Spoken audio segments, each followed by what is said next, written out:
by participating in all stages of the general public elections to get the leader you deserve. UBC, inspiring Uganda.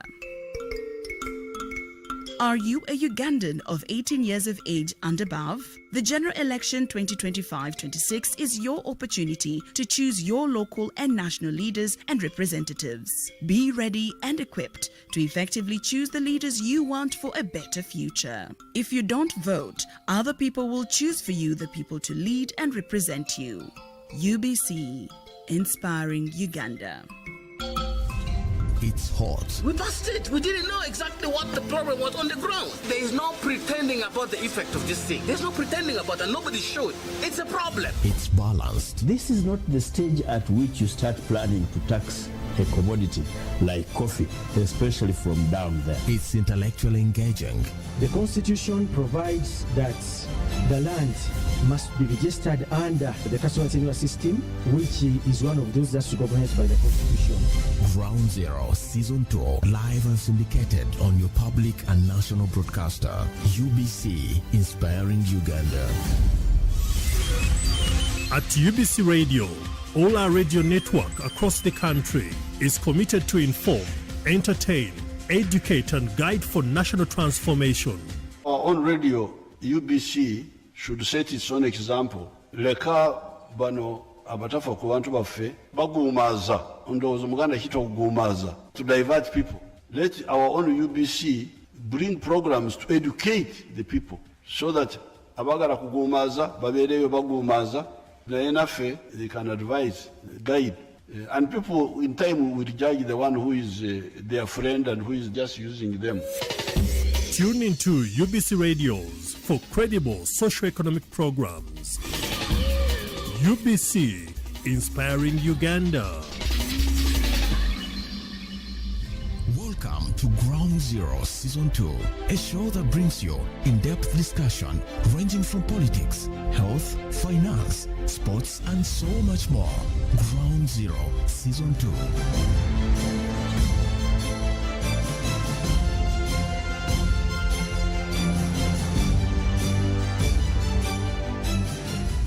Hello, dear listeners. Welcome to this important edition of UBC Ground Zero. And we are live on 5 radio stations covering this program: 98.0 FM in Kampala on UBC Radio. In case you are in Arua, we are 97.4 FM. In case you are in Lida, we are 99.4 FM, and that is UBC Radio. We are also connected to another important radio station in Eastern Uganda, that is UBC Butebo. In Mbale, you get us on 96.9 FM, Soroti 98.4 FM. And we're also live and clear on UBC West Nile 198.0 FM that covers Lango sub-region, Acholi sub-region, Teso sub-region, Karamoja sub-region, and West Nile sub-region. We're also live and clear on Magic 100 FM covering central parts of this country, and we're also live and clear on Voice of Bondobujo, and the repeat of this program is always on Sunday from 3 to 5 p.m. on UBC Radio 98.0 FM and on Voice of Bondobujo Monday same time. Ampaire Amonotega is my name, and I'm so much glad to be joined by a very special team of guests in the studios of UBC, and we're going to be discussing something important and really interesting. I do have a privilege to have women in the studios representing the engineering women outside there and in the world, and the topic we're going to be discussing is together we engineer, we look at her story, our strength and the world's future. That is going to be our topic of discussion this in this edition of UBC Ground Zero.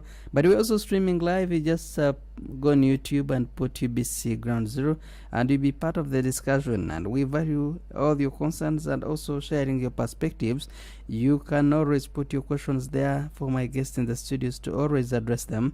But as well, you can be part of the program by participating either by calling or sending him messages on 0776 511 426. The guest that I have in the studios of UBC today is engineer Nsimire Annette is the Managing Director 3N Ingitech Innovations Consultancy Limited. A warm welcome to this edition, Annette. Thank you very much, Amon, and good morning, our listeners, and thank you for joining us as we celebrate International Women in Engineering Day 2025. I'm really honored, and it's a pleasure for me to be here and to join in this important conversation. Interesting. We also have the privilege to have Engineer Ann Gita Kahumuza. Is the head civil engineering at Narubari and Kila Hydro Power Stations. A warm welcome to this edition. Thank you very much, Amon. I'm very glad to be here.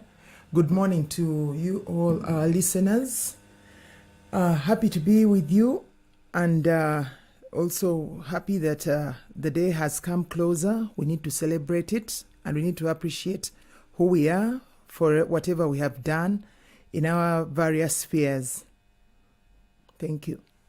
Indeed, most welcome again, and we're expecting to be joined by Engineer Agatha Nambuya, is the CEO of Auto4, who's going to also be joining us later on. Our topic is Together We Engineer, her story, our strength, the world's future. We would love to go into the details and see how women are transforming lives and communities, especially when it comes to engineering. Gone are the days when people used to say that engineering was for men, and we have seen now women take up mantle and also be able to change communities, to transform lives in this sector. And today they are sharing their stories. We are getting to their strengths, and this is the future that we hope to see in the world. Ampaire Amon Butega is my name, and we are here for the next 2 hours. Make sure you participate and share your perspectives on 0776 511 426, and we shall be able to read your messages, but also to pick your calls and tell us what you think, especially about our topic and women in engineering. Without wasting any minute, they have told you that by Monday we're only counting hours to the D-Day, where Uganda will be joining the rest of the world to celebrate Women in Engineering Day, or International Day of Women in Engineering. What does that mean to us, and in what ways their stories as women in engineering influence the kind of innovations that we want to see in society? I'll come to you again, Annette, perhaps sharing your story and starting before we go into the International Day of Women in Engineering. We would love to first understand the 3N Ingitech Innovations and Consultancy Limited. What you do, how did it come about, what is your vision, what is your mandate, how are you transforming communities, and most importantly, the lives of the people of Uganda? Thank you, Amon, and thank you for the opportunity to talk about 3N Ingitech Innovations. I will tell how Ingitech is changing lives and impacting our communities by first of all telling you my experience in engineering. I started my career with a humble background of a diploma, and I worked as an installations inspector. I became a protection technician, and I was able to understand in my service as how the challenges our communities face and what are our needs as communities. And therefore, I came to form 3N Ingitech. It was founded on championing sustainable engineering solutions while empowering technical professionals to succeed. One of the things we do at Ingitech Innovations is training, and also we offer consultancy in engineering. That is, we advise our people on the best solutions. We look at the challenges we are experiencing in the industry or in our communities, and offer innovative solutions customed to our needs, customed to our environment, and tailored to solve the realities of life. Thank you, Amon. That's what I can say. For more details, you can always inbox me and we share if someone needs any consultants work or anyone needs any advice in terms of infrastructure development and project management and engineering in general. And my main area has been in energy, and I've done a number of energy projects where I could draw my experiences. And how I wish you share with the one members council of Red R UK. I understand you have been part and parcel of them. I don't know whether you are still a member or you left them. I am. Thank you very much, Amon. What is it about? Thank you. Red Ally UK is a body that trains or empowers engineers, especially and humanitarian workers to do humanitarian work. We empower we do trainings, we support projects work to help engineers be better, especially when it comes to humanitarian skills for engineers. Yes, it is true. I'm a member of Red Ally UK, and I'm also a council member for Red Ally UK. It's an international NGO based in UK, but we do our work around the globe. I offer my services as an associate trainer. We train in humanitarian skills for engineers to enable engineers do their work well. As you know, today we are facing a lot of disasters, and mostly we focus on that. How do we bounce back better after a tragedy or a shock has happened? So we empower engineers with humanitarian skills to enable them work well with our communities, especially people in crisis, people who have been struck by disasters. And so we are having projects in Ukraine, we are having projects in Bangladesh, in South Sudan, and all over the world. We train globally. We also engineers and other humanitarian workers, but we also train in climate change adaptation and mitigation measures. We are global. We are going global and we are going stronger. And I'm happy to be talking about Red Ally UK because it is our passion, it is our mission to improve lives. Interesting. I come back to you, Engineer and Gita Kahumuza, very passionate, and also according to your title, you seem to be senior and working with projects that where Ugandans have hopes that we are going to have a better future.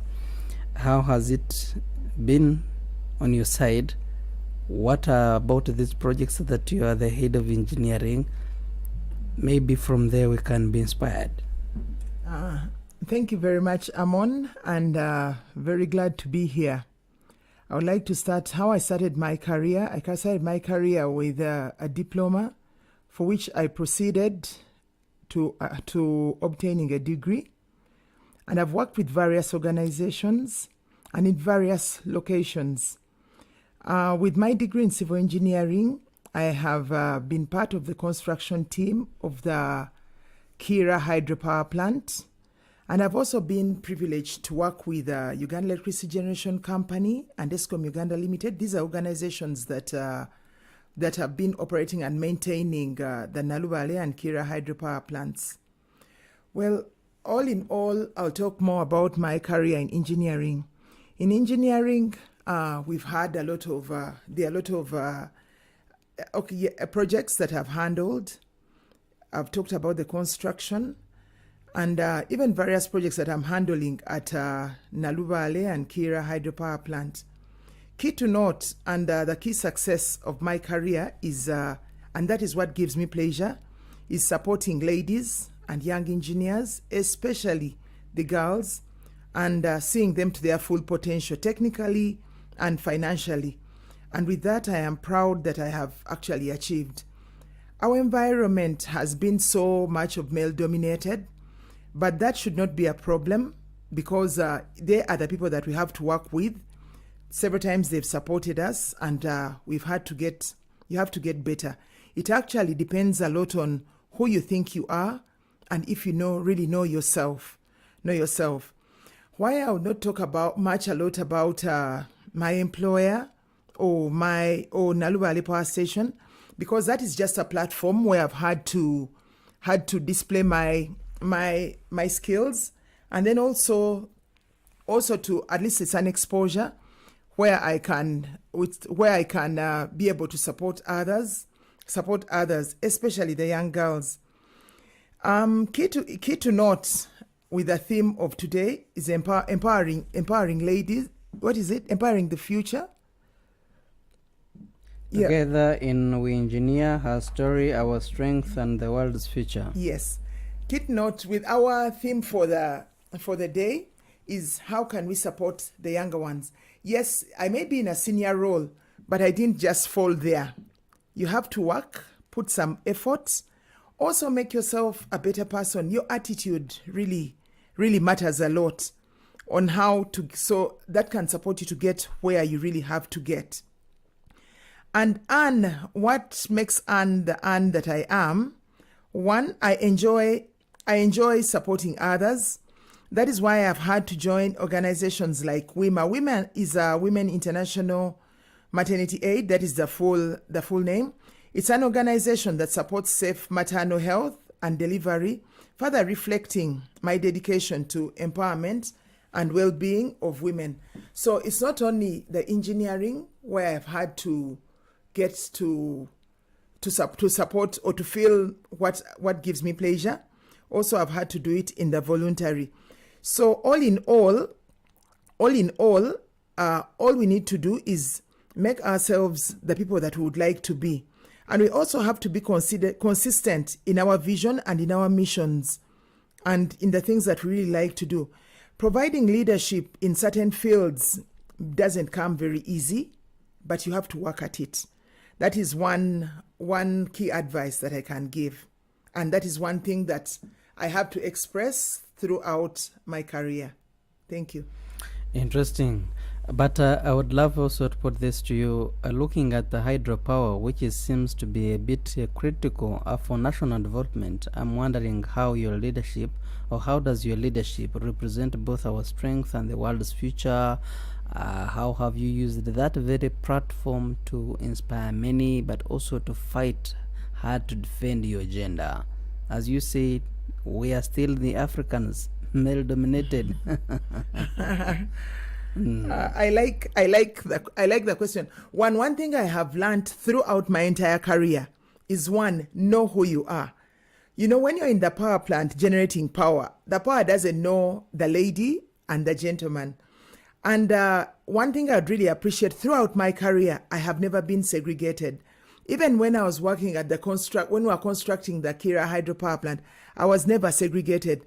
But as a lady, several times you find the ladies segregating themselves. They themselves say, is it because I'm a woman that you're doing this to me? Is it because, but when you're generating power, when you're working, all they want is results. And have your mission and vision at the back of your mind. And then also know that there are people there waiting for the power. So don't segregate yourself, because first of all we need first of all is a very good attitude towards your work and know what the outcome is. That is what is going to give you pleasure. And whenever that comes well, you'll find that you're likely you get people appreciate your effort. And the beauty is maybe the better side that we face as women, people don't expect a lot from us. So you take advantage of that space. Do your best, and they're like, and people will appreciate, because at the back of their minds, many people, especially quite a number of people that we have in our society, believe they have that thing that maybe women cannot perform. So when you perform or when you do well, to them it's a surprise, and they feel, wow, this lady has done this. And you're like, yes, you take advantage of that space. So that is how you're likely to move on and to move to higher levels. And then also one other thing, these days, many things have changed. You have to grow yourself.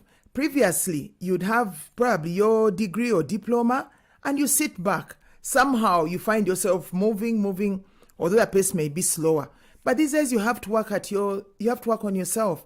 Even there are other skills that may not be taught in school. They are required. How you present yourself, how you show up, how you treat your colleagues, how you support the team. Are you just a person who sits back and looks on? Do you really know why you're there? Do you really know what your purpose is? That is what will guide you. And that's what, remember, all those eventually trickle down into what your output is. Your output is effective generation of power, or your output is the job that you're placed to do. So all the things that you do, how you show up eventually trickles into the outcome.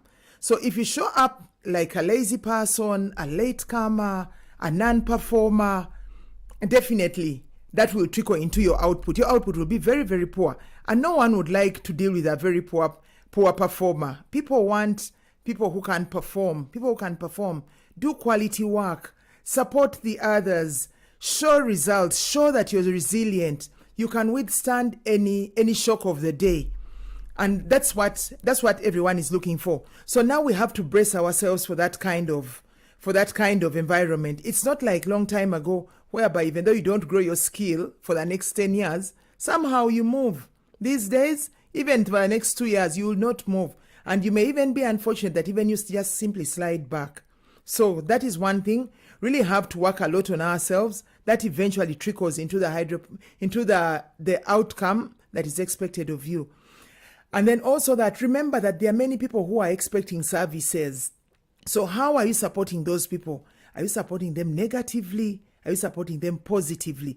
That should be at the back of your mind. And you should know that whatever you do, in whatever role you are in, it eventually affects some people somewhere in the environment. So always put your population, your people into that. And then also, okay, that is not me who always feels, because I'm a lady, I have to do this because I'm a lady. But sometimes take advantage of the space. And then these days, ladies, we are quite fortunate that so many things are coming up for ladies. They say, ladies, make sure you apply. Ladies, do this. Ladies, do this. Take advantage of that space and use that space to grow yourself and support the entire population whenever you can. Thank you. Interesting. And looking at Africa, we are still not back, but at least the pace is not. The pace is promising, but when it comes to innovations, I am wondering the role that women do play in innovations and shaping the future of engineering in Africa and beyond. Do we have any innovations that we can celebrate as we come to the celebration of International Women in Engineering, Monday 23rd? And what does that translate to you women in engineering? Thank you, moderator. Thank you so much for talking about innovations. In today's world where we are looking at innovation. Because why do we have to look at innovation? Because the world is moving at a very fast speed. It's dynamic. Our needs keep changing. So we must also, as professionals, be able to keep with the pace. If the need has changed, we also have to change the innovation, that's the solutions that we've been offering. One thing I can say, engineering is about problem solving, and therefore we must also be ready to tackle the changing problems. So when we talk of women who are in innovation, we are looking at women who are generating ideas, who are able to solve today's problems. And what I can say, Amon, I can proudly say in Uganda we have very many women and globally who are doing that. I will not miss to say something about some women I know who have been really key in this. For example, in Uganda, I can proudly talk about Professor Dorothy. She has been in two spaces. She has guided girls and helped us. She has been very key in mentoring and generating ideas in terms of how to grow our profession as engineers and how to position ourselves as women. Myself, I would say, when we talk of innovation and what have I been able to do, as I said, I started my career as an installation inspector from wiring circuits. Now I'm into wiring lives with purpose. That's innovation. We are looking at how do we solve the world's problems. Just like Anna has said, engineers need skills. Are you ready to equip yourself with those skills that can solve today's problems, can solve today's challenges? When we talk of innovations, I've seen many people think very big. Maybe innovation is making a satellite, but no, it can be as simple as changing how things have been working. For example, myself, I did a project at Rwamanja refugee settlement where we repaired an energy stove that uses logs to cook, solar-powered energy stove that uses logs to cook. But when we were going to do that work, initially the stove which had been installed there, it did not have switches for controlling the fire.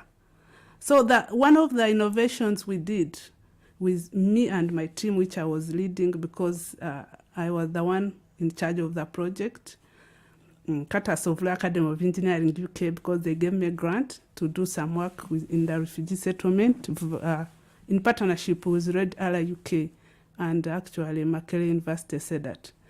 One of the innovations we did was to upgrade the stove from being direct supply to providing dimmer switches that whenever you are cooking, if you are cooking something that cooks quickly, you don't need to keep the fire. Because when you use a fan to blow the fan can blow uncontrollably. If there is no switch, it's to maximum speed. And I've seen so many of those energy stoves in markets. I even saw one in Bukoto market near my home. And you find people were complaining that food burns because the logs, once they catch fire, they are so hot. So when you are boiling like milk or porridge, something that is light, you need to control the fire. So we had to add dimmer switches. So women are doing great things, and I know very many who are doing very many innovations, but I may not be able to name them here one by one, but all I can say is that we are doing great things. We are changing lives. And I want also, Amon, to bring you to our theme of today, Together We Engineer. This theme emphasizes the need for men and women to work together to solve real-world problems. And we all know that engineering is not a solo act. It thrives on diverse teams. So we need to look at how do we work in different teams? How do we work with other people?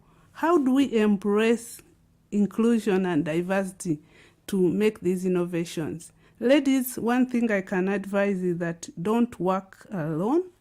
Work with others, because no one thrives alone.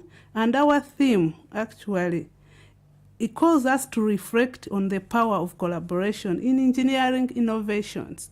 Because unless you go to a place, unless you are told, you may not know. How did I know that Rwamanja had a problem of energy? So you work with others to be able to understand the needs of the community, and then you come up with relevant innovations. And as we talk of Africa and the world at large, we all experience disasters differently. Even when we talk of climate change, the impact on Uganda may not be the impact in the US.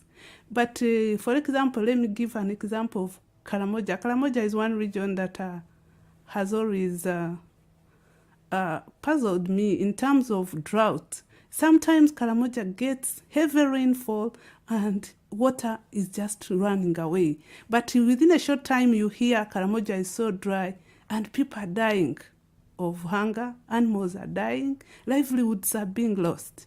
But recently, as I talk of power of collaboration, I happened to meet a friend who comes from Karamoja, and I put the same to him, and I was like, what can we do to solve Karamoja problem?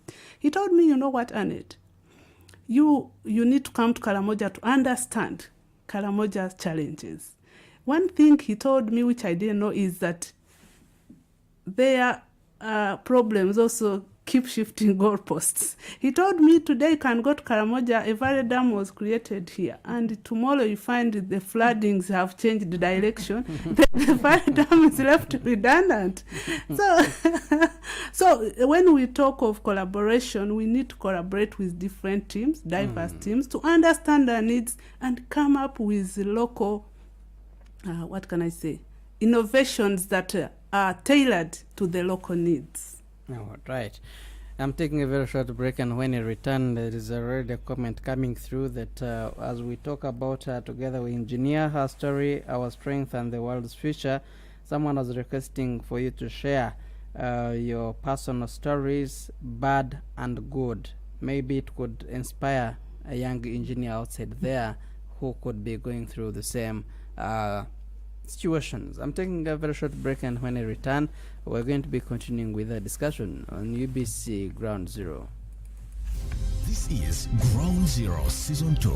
Stay tuned. We shall be right back. Every Saturday, UBC Radio broadcasts the Information Hub, your one-stop dial radio show. Join us to learn and know more information about innovations, research, and developments. The Information Hub, knowledge is power, on UBC Radio, inspiring Uganda. This is UBC Radio. Tune in for news. At UBC Radio, we bring you Uganda's latest news and information. Focus on Parliament. What we need to do, the Prime Minister must give us the position before we finalize with the budgeting process. Enjoy sports. The environment. Politics. The mission we have is socio-economic transformation. Health. Entertainment. Updates in education. On the farm. Keep tuned into UBC Radio. Inspiring. Welcome back. Ground Zero Season 2 continues. Indeed, UBC Ground Zero continues. We're discussing together with engineer her story, our strength, the world's future, and I have engineer Simile Annette, is the managing director 3N Engitech Innovations Consultants Limited, and also engineer Ann Jita Kahumuza is the head civil engineering at Narubare and Kira hydropower stations, and Peri Amunoptega is my name.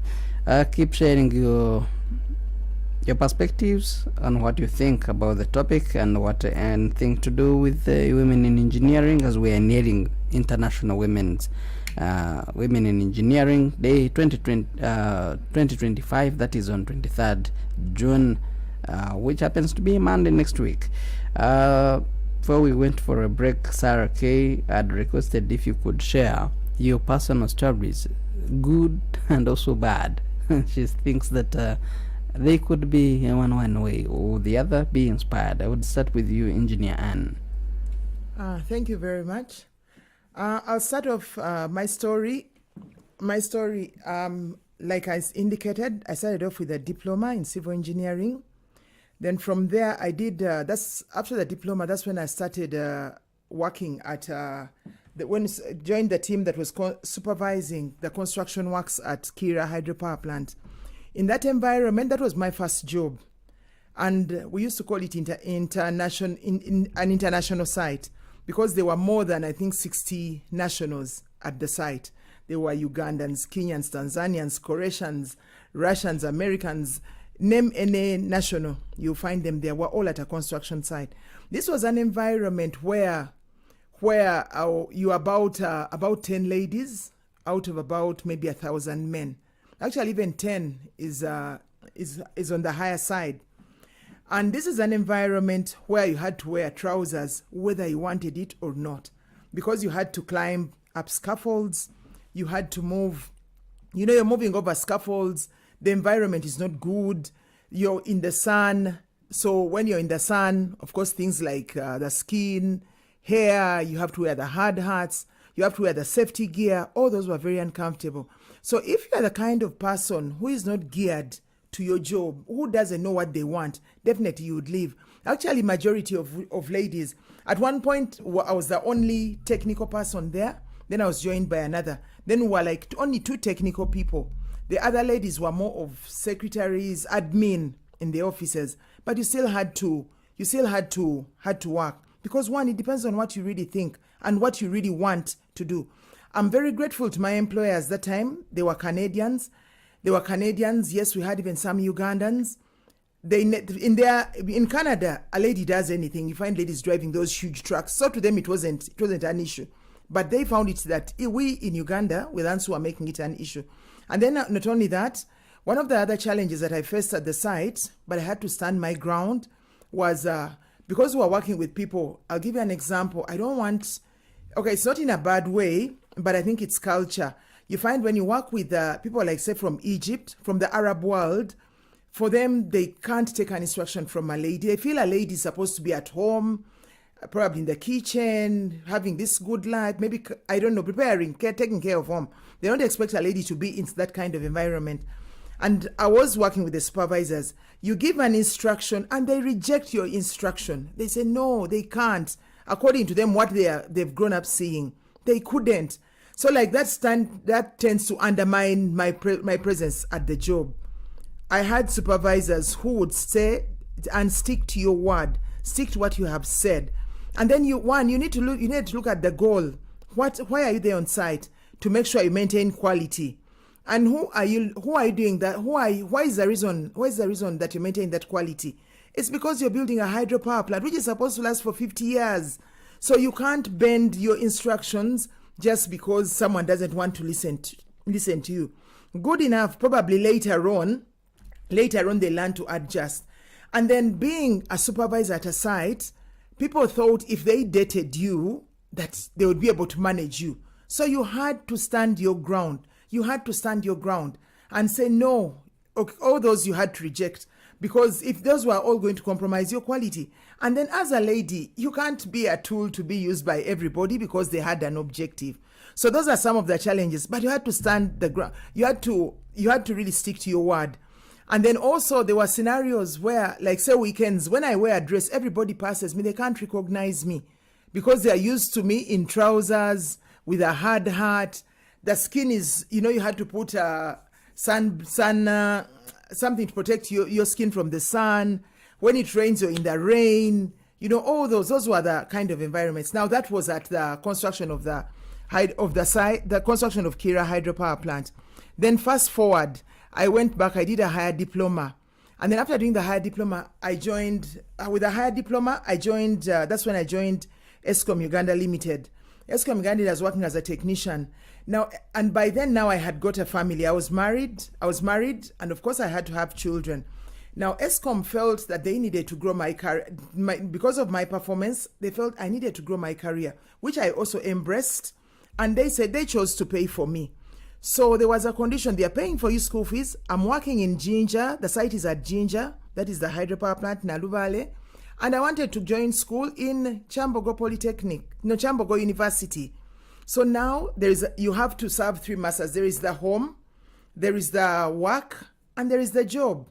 The school. And all of them are interrelated. Now, at first I thought, you have to know who you are. At first when I looked at the child, it looked so big, but I had no option. 1, I was married, I had to have children. 2, my employer is waiting for results. They don't want stories. 3, I needed to grow my career, because if I don't grow my career, I would never get a promotion. Now, all these are 3 things that are clashing at the same time.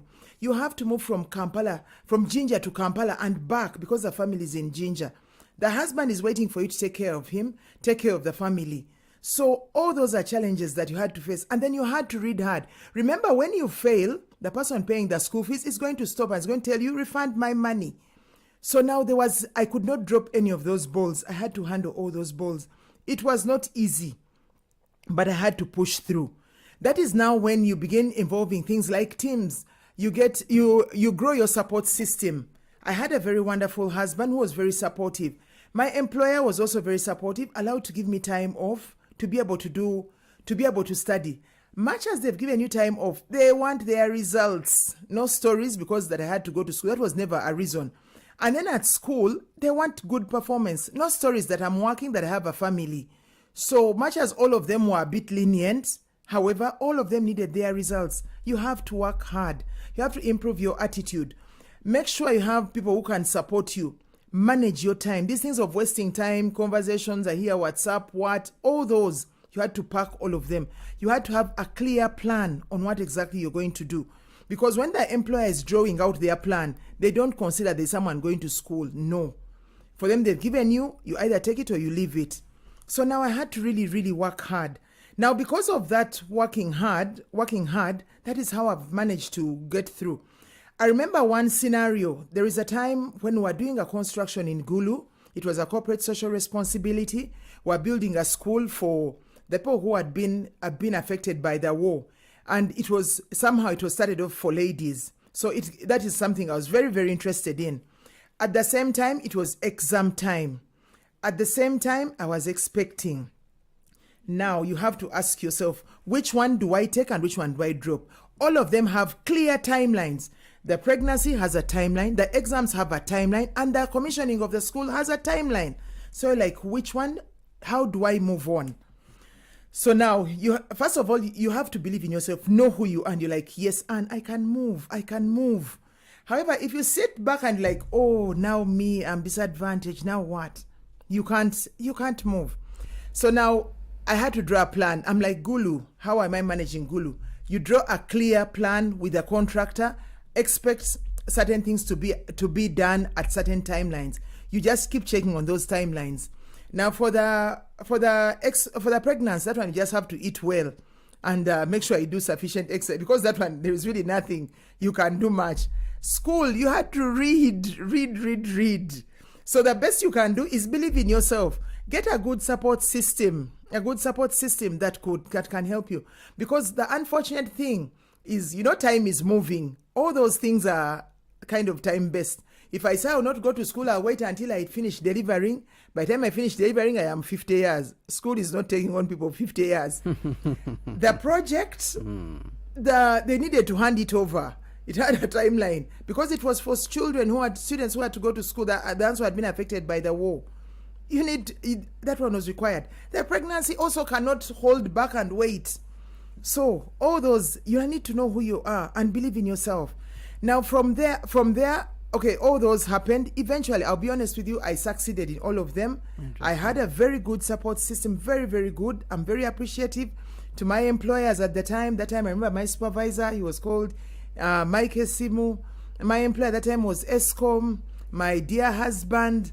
All those, to be honest with you, they really supported me and I managed to go through. But I'll be honest with you, it's not easy. It's not easy. Let no one deceive you that it's easy. Fast forward, that has happened. Now we joined into Uganda Electricity Generation Company. I'm leading a team of civil engineers. But all they want is results. And remember, you also have to incorporate your passion and your mission into the results. One of the things I like I've said, is to support young girls, support them. Sometimes you may not have the privilege of having them at the workplace, but still in your environment as in the engineering space, I have led the Ginger branch. So you take advantage of whatever is available to support the other young ones, support the young ones. And then one thing I really learned at my place of work, when you empower your juniors, several times they're able to fill in for you where you're not there or where you're constrained. So that is one thing that I have also learned throughout my career. Support the people below you. And I've been privileged. Incidentally, I think 80% of my section are ladies.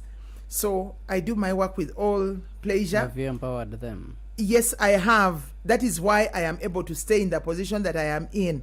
Because without their support, I can't move. They're the ones who are able to fill in for me, and they will understand. I have good employers. They quite understand some situations that you're going through. There are tough times along the way, and they've really supported. Without that, there's no way.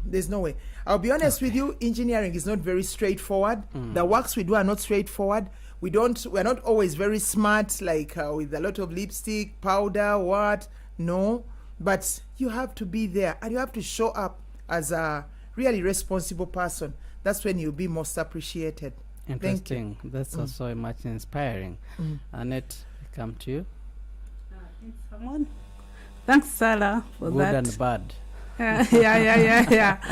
Honestly, I will talk about the good and the ugly as I share about my career, because at every stage of my career, even through education, there have been the good and there have also been the bad. One thing I can say is, of course, before I came to become an engineer, before I joined the college to do electrical engineering, I went through school. And when you are starting a career, you should actually know what do you want to be. Because you are not going to choose after S6 that I want to be an engineer. You are going to choose at an early age. So I would want to inspire the young girls that even if you are in primary and you are listening today, it's time to make choices. If you want to be an engineering professional, focus on math, focus on sciences. Because those are the subjects that would determine your career in engineering. So as I started my career, first and foremost, I went to a girls' school, Hombe High School. It's in Kabale district. And many girls had that stereotype that math is for boys. And I want to tell you, I was one of the best in math. I would top my class in math. And girls would discourage me. And the good thing is I knew math and I was good at it. But the ugly bit is I tried to follow peer pressure. So at some point, I earned myself very many canes from my math teacher and the head teacher, because I started cutting math classes. Because everyone is saying math is for boys. So ladies, young girls who are listening, we can do math even better than boys. Because from Hombe, I joined St. Mary's College Rusholoza, and it's a mixed school. I was doing math, and I would discuss for the boys, and wow, people from there know me as a mathematician, as someone who used to cut numbers. So don't be discouraged. Start now defining what career you want and know how to get into that career. So math is key. Physics is key if you want to become an engineering professional. Now, fast tracking, I come to joining. Of course, one of the challenges, like my colleague said, is those advances from the opposite gender. The law of, is it magnetism? You are like the only girl in a male-dominated class. Like when I was in my A level, we were not more than 4 girls in the science class. So you can imagine the attraction and... Out of how many boys? I can't remember exactly, but there were more than 50 in the science class. And you were only 4? Well, 4.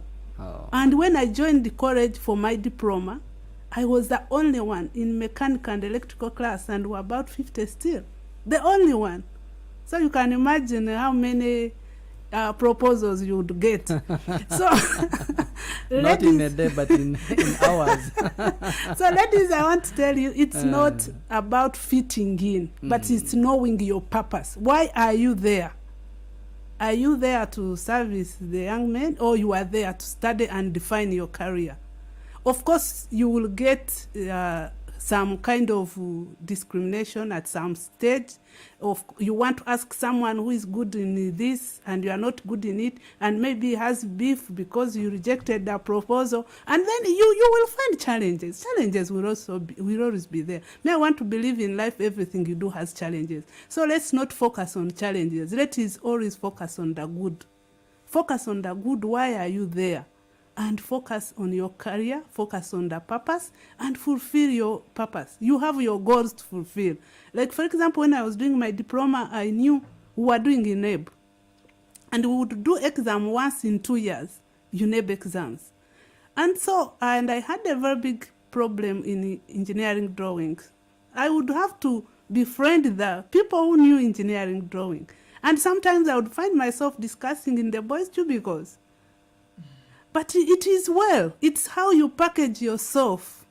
So I want to encourage the young girls that challenges will be there, but find how to overcome your challenges. That's when you may have to look for mentors. For example, you may be listening to me and you have a challenge and you know that Annette went through the same system, please inbox me, look out for me and ask for help. Or any other, your lecturers in the schools, in the universities, they will guide you because many girls have done it and you are not the first one.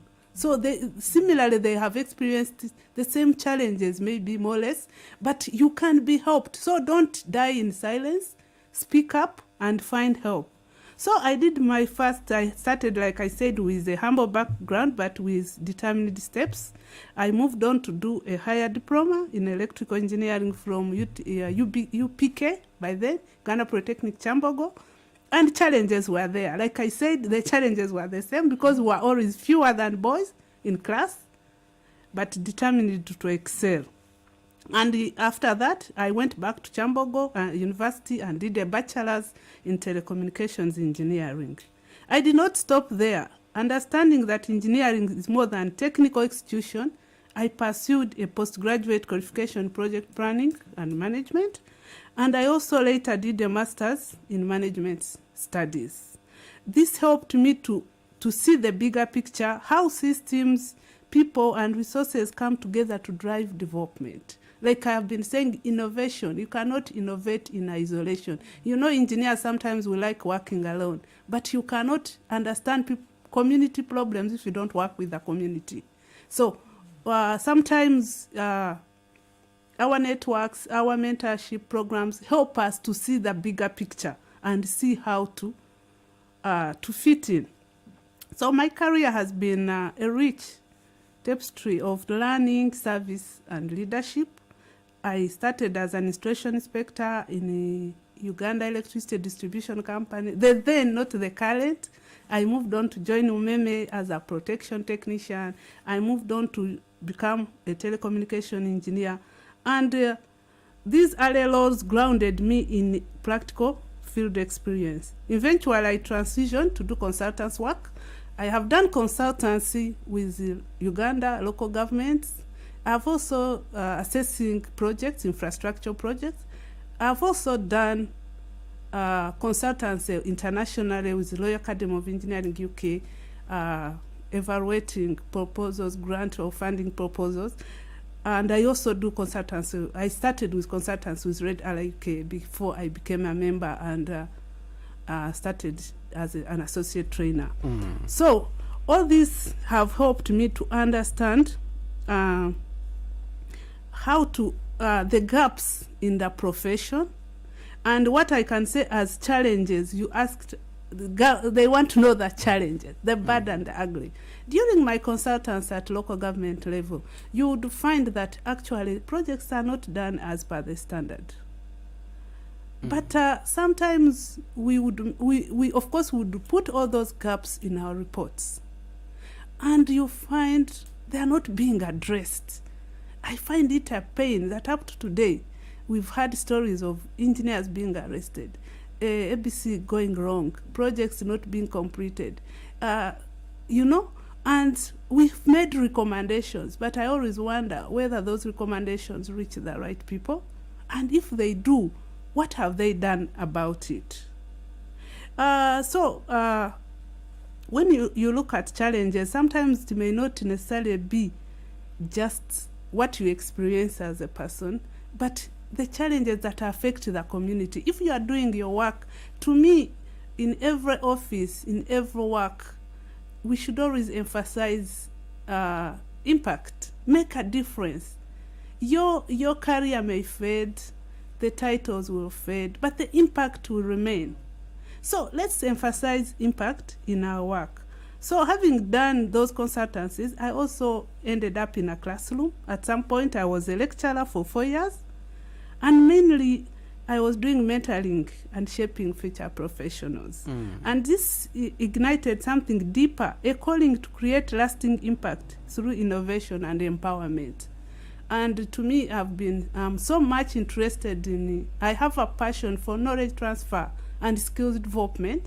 And that's how I decided that probably my remaining years on earth, I should be training and empowering professionals to be their best and to create lasting impact in whatever jobs they are in. So those are that is my career, but I've also been into leadership, and I'll tell you the good and the ugly. I stood, one key is I stood as the president of Uganda Institution of Professional Engineers. Don't laugh. It was a very nice experience. Yeah, true. Some people still call me president. Of course, I feel good when someone says Madam President. But it doesn't stop there. I also created impact. Yeah. I also created impact. Because one of the things I was driving, and to see that they see the light of the day, is our members having the power to elect council members. And we have amended the constitution, and going forward, that will be done. To me, I felt our leadership was lacking in a way, or we were not growing the way I expected us to grow, because we had taken away the mandate from the members. And therefore, we were limiting diversity, we were limiting inclusion. But now, if the members have the power, we shall be able to have leaders who represent the views and the needs of our members. That's one.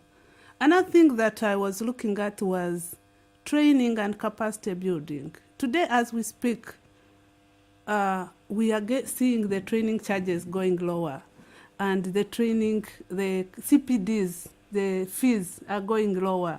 To me, it's the impact I'm looking at. It's not how high you rise, but how deep your work sinks.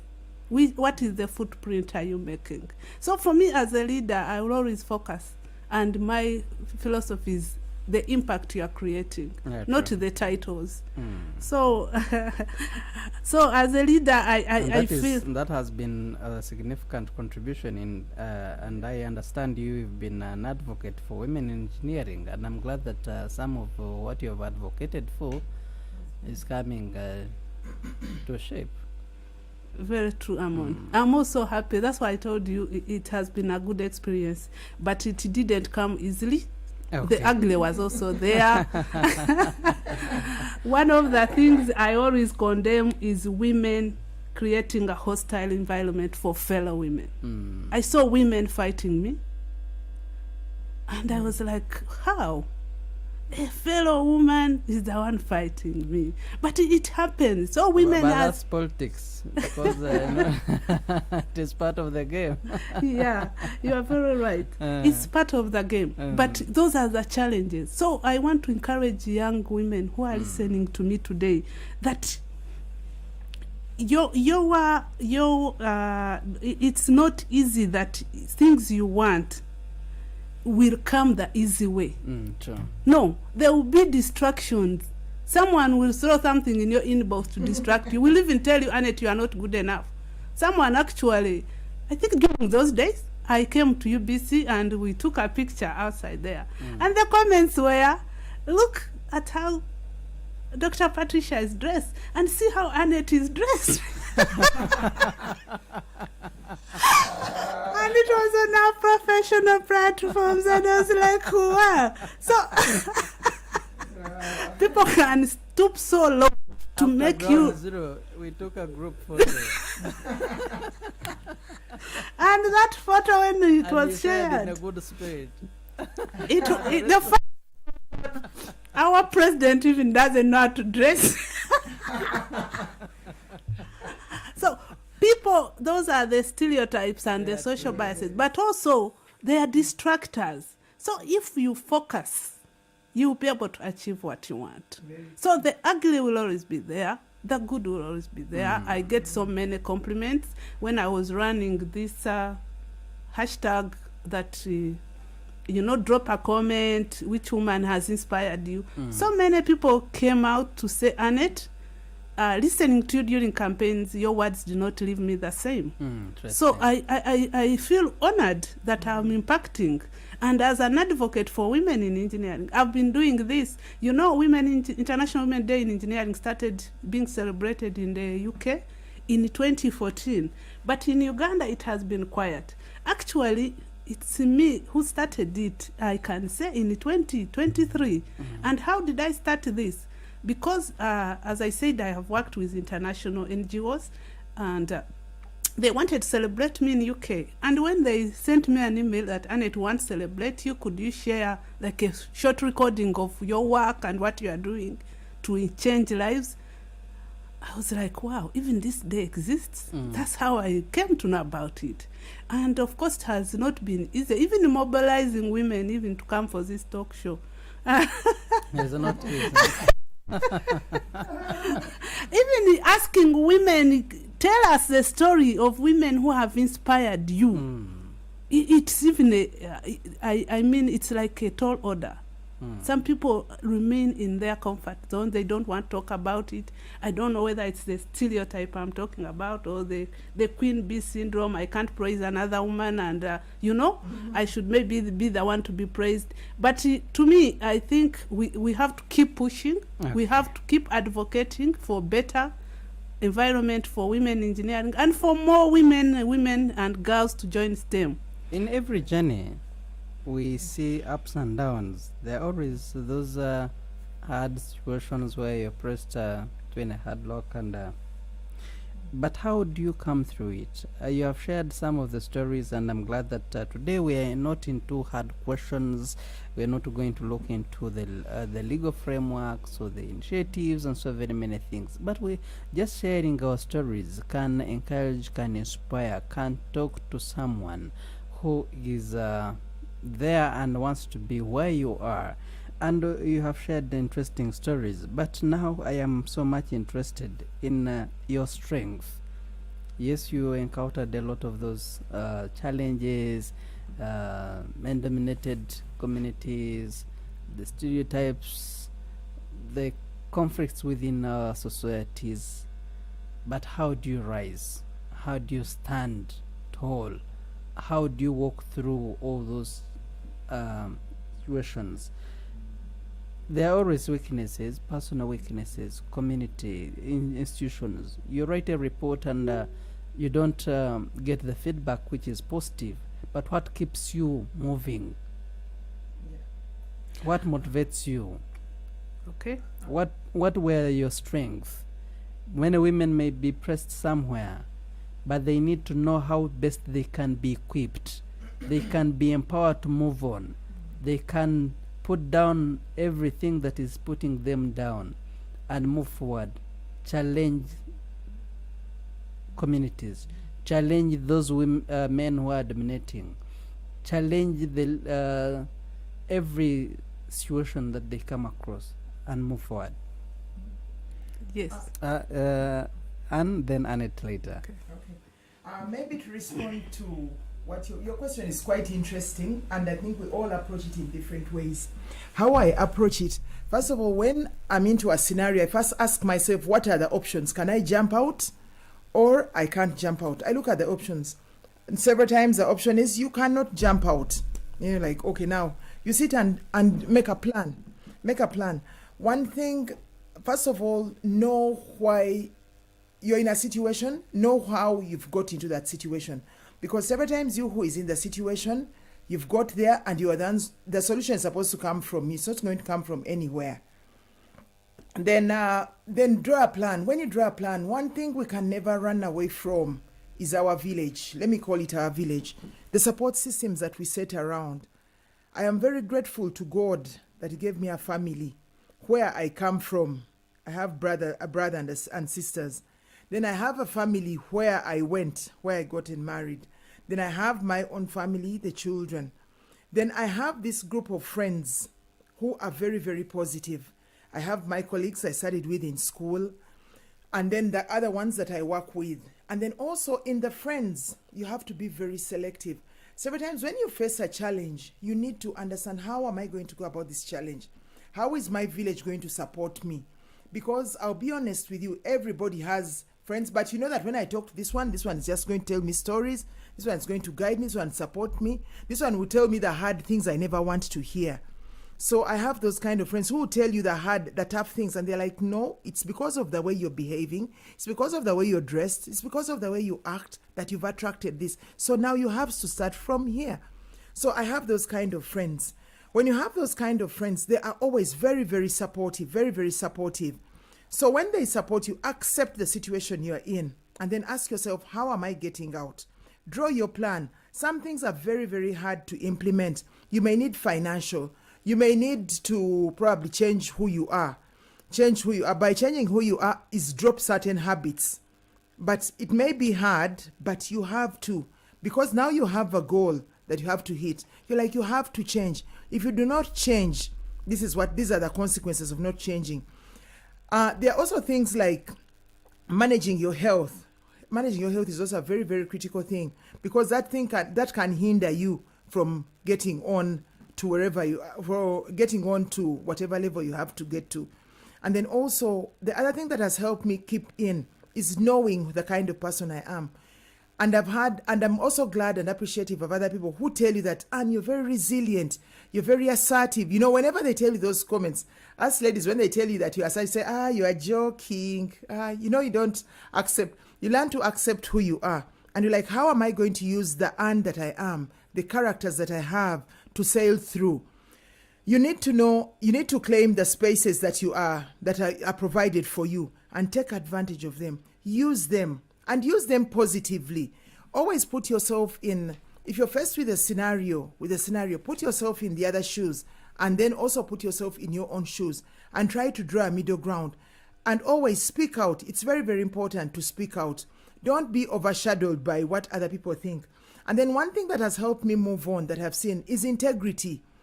Integrity is very, very key. And by the way, what you said today, the unfortunate thing about our society, what the good you do today sometimes may not be remembered, but the bad, you may think it has gone through the cracks until you get to a certain level. That's when people pull it out and you're like, wow, also these people noticed this.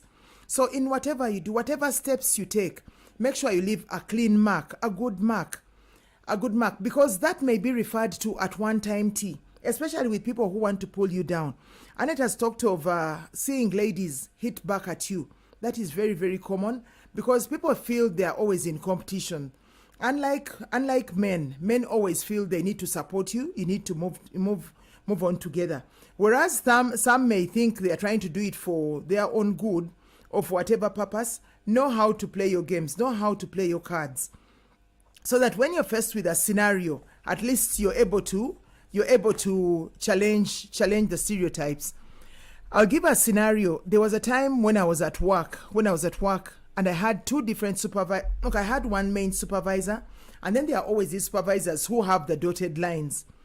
Now, your job involves, you really see, as much as you have this main supervisor, you also have these ones that have the dotted lines. Then at one point, it was too much for me and I couldn't handle. Of course, several times when you speak up, yes, here on the front face, it may seem to be going well, but back door, it's not going well at all. And then I realized things are getting a bit tough.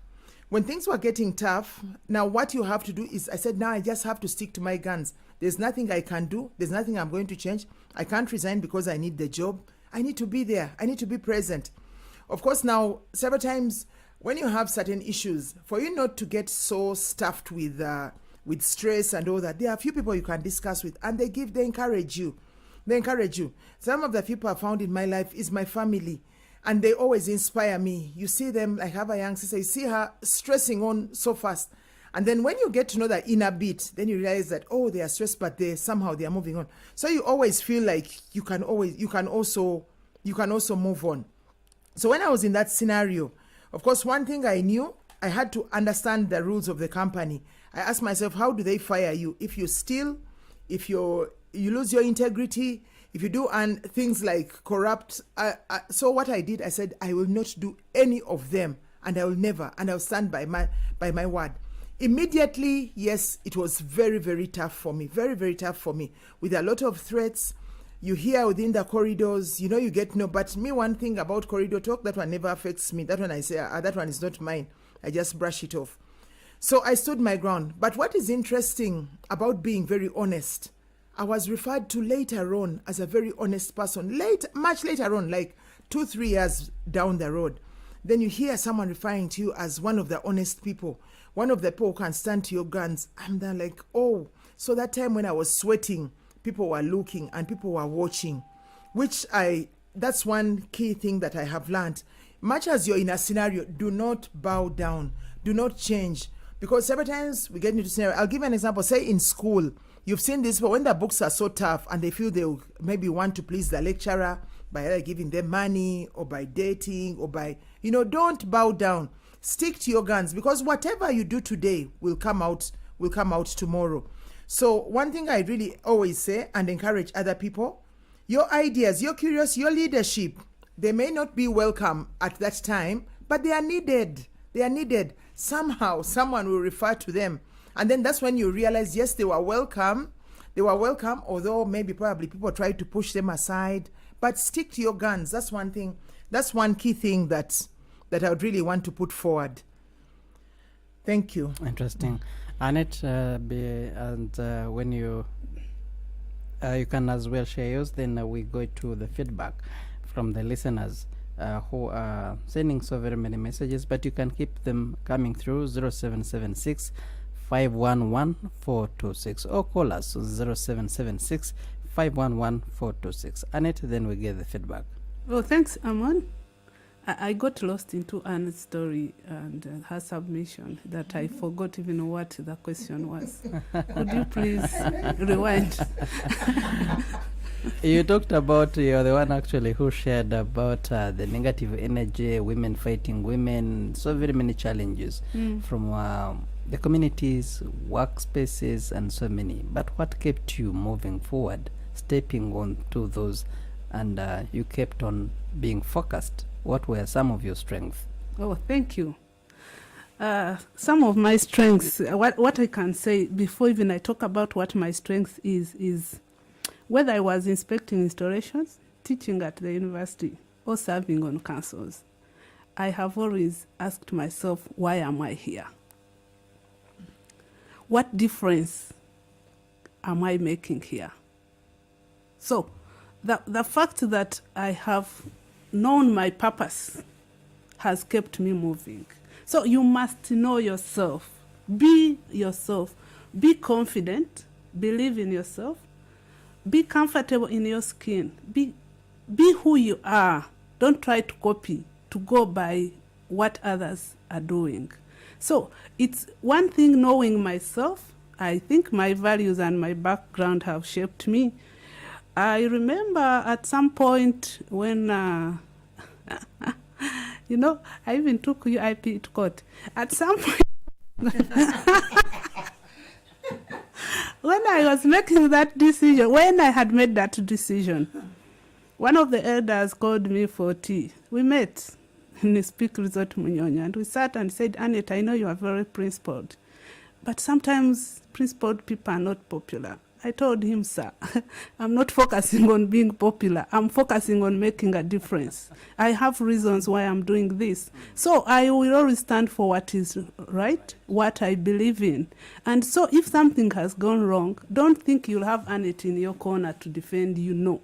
Annette will be in your corner, but to tell you the right thing, which you should have done right, or what you can still do right, to correct the mistakes, but not sweep them under the carpet.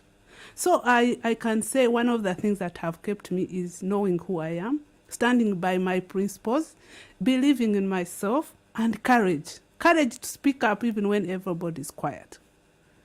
Courage to take the risk when others are like, we've already done this thing like this, and who are you to change the status quo? So that courage has kept me moving and keeping my focus. Like I said, I always focus on making a difference, on making an impact. So if I'm serving on a committee or in a job, and you want me to do a wrong thing that does not align with the focus, with the goals, or the responsibilities of the job, don't expect me to keep quiet. So I have always tried to live my values, integrity, and I can say I'm also resilient. Many people have said, Annette, even my children, sometimes when you say, you can do this, they're like, but mommy, you are tough. I'm like, but you can also be tough. You don't, Who tells you that you are tough or who makes you tough? It's a decision you have to make, that you stand by your guns. If this is the right thing to do, stand by that and do it. And all these things have helped me to be innovative and creative, because we face challenges, but how do you get out of them? Because one thing I believe in, every challenge has a solution, and therefore, whatever challenge you are experiencing, always be innovative, always focus on the good, because we can be in situations and you see as if the world has closed on you. But when you sit and compose yourself and be calm, you will be able to see a good thing in that situation and focus on that. Don't focus on the negative energy. Focus, like I said, I always ask myself, why am I here? Why am I doing it? Why was I standing to become a president? Why am I employed in Umeme where I was for 17 years? I'm here to make a difference, to serve our customers. So if my boss or someone else is making me do something that does not align with my values, does not align with the goals and the focus, the mission of the organization, then I will not yield to that pressure. I will stand my ground and tell you, no, sir, no, madam, this is what I believe in, and this is what I will do. Whether I'm popular or not popular, it's another story. Interesting. Thank you. I'm taking a very short break, just a minute or even less, and when I return, I'll be reading your messages and also picking your calls on 776 511 426. This is Ground Zero Season 2. Stay tuned. We shall be right back. Every Saturday, UBC Radio broadcasts the Information Hub, your one-stop dial radio show. Join us to learn and know more information about innovations, research, and developments. The Information Hub, knowledge is power, on UBC Radio, inspiring Uganda.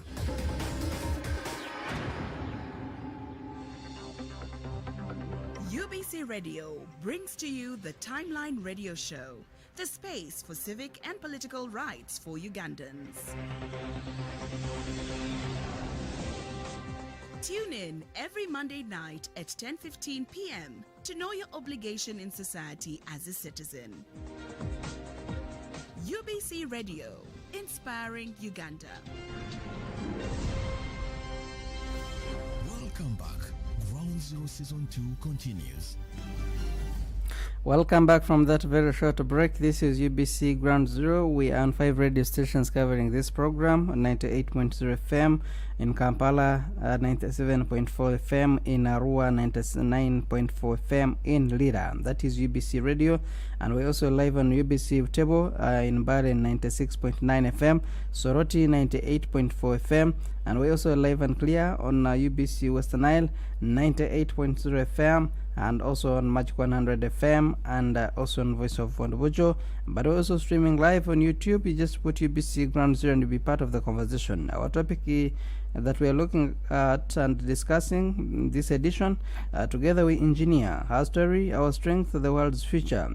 In the studios, I have a privilege and honor to have Engineer Simile Annette, is the Managing Director, 3N Engitech Innovations and Consultancy Limited, and also we have Engineer Ann Gita Kawumuza, is the Head Civil Engineering at Nalubale and Kira Hydropower Stations. Ambaide Amon of Tega is my name, and this is the high time that you can contribute or share your perspectives in this edition and on UBC Ground Zero by calling 776-511-426. And I can as well go through some of the feedback that is coming from the other end of our listeners. We had shared already from Sarah, and someone says, I'm Nankunda, thanks for the program.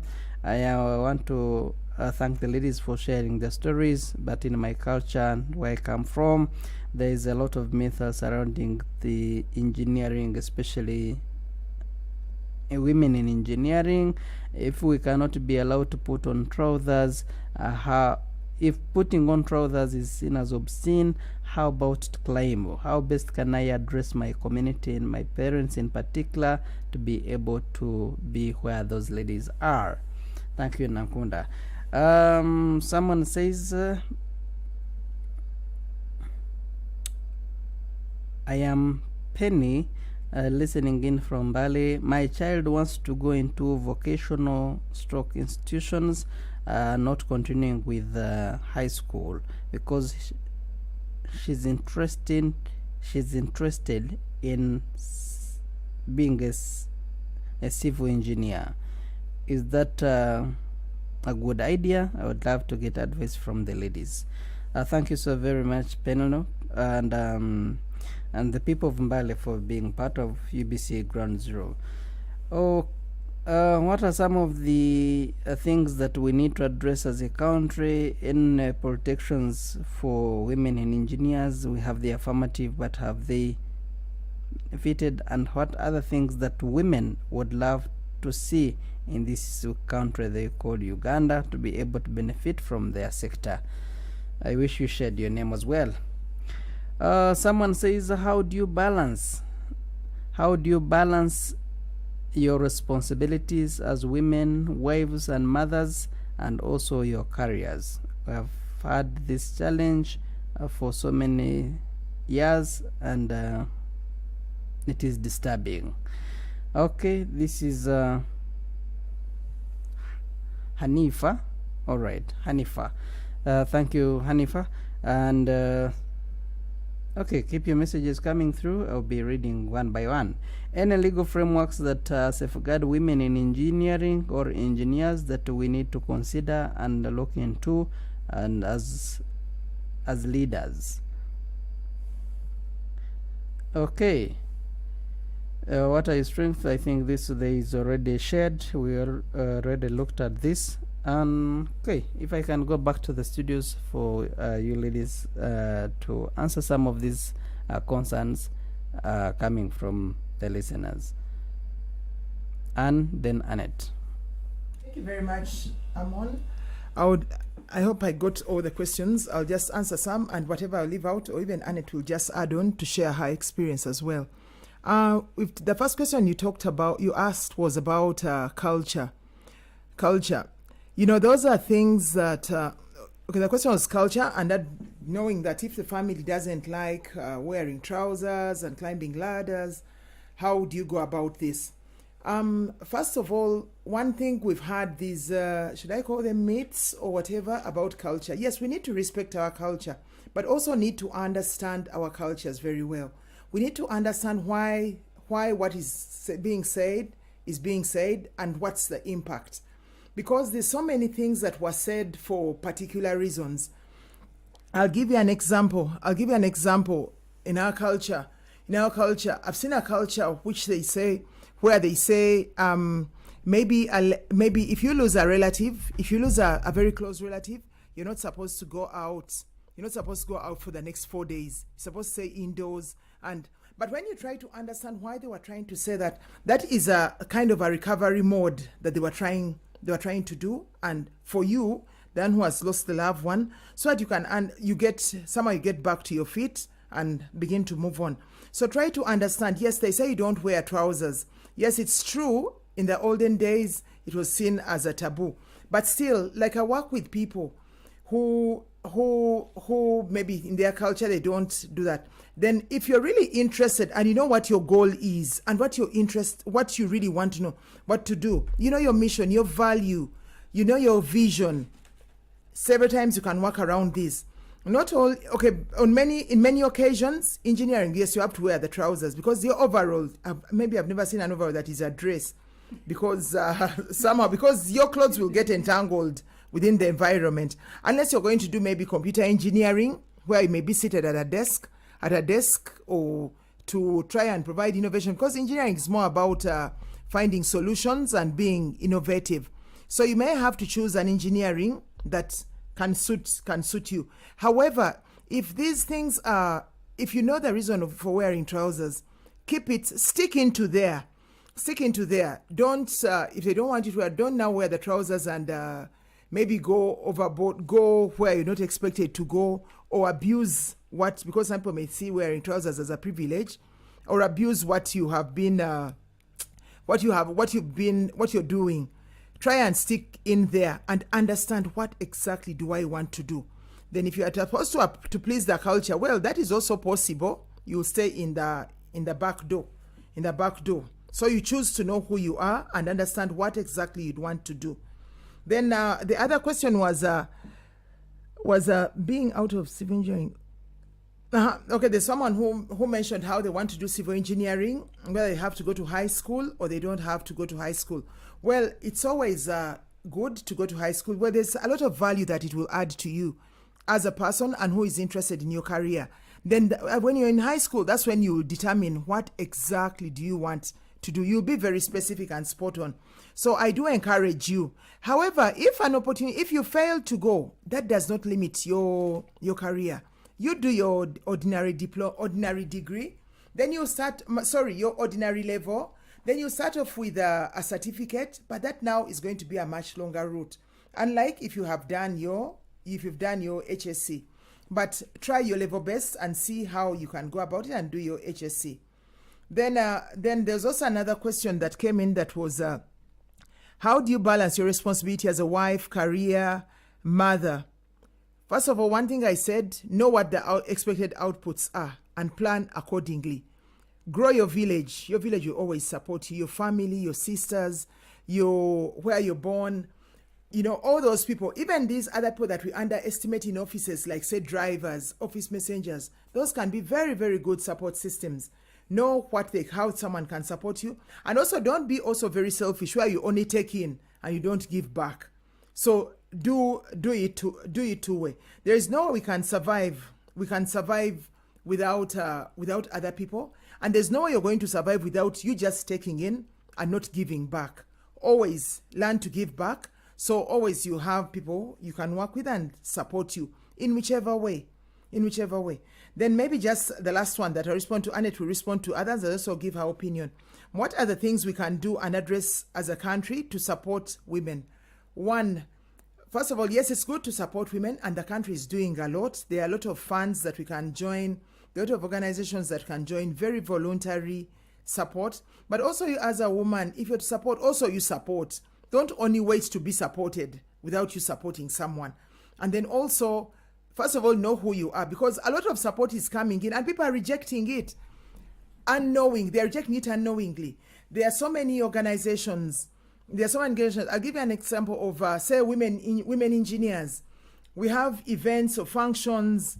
You request people to be part of the team. You request people to stand up for the positions that are available, and no one is willing to stand up.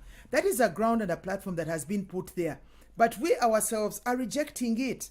So much as the government will put in a lot, try to do all these things, the UIPE Association will put up all these platforms and environments, but people have rejected them. So you also have to work on yourself as an individual.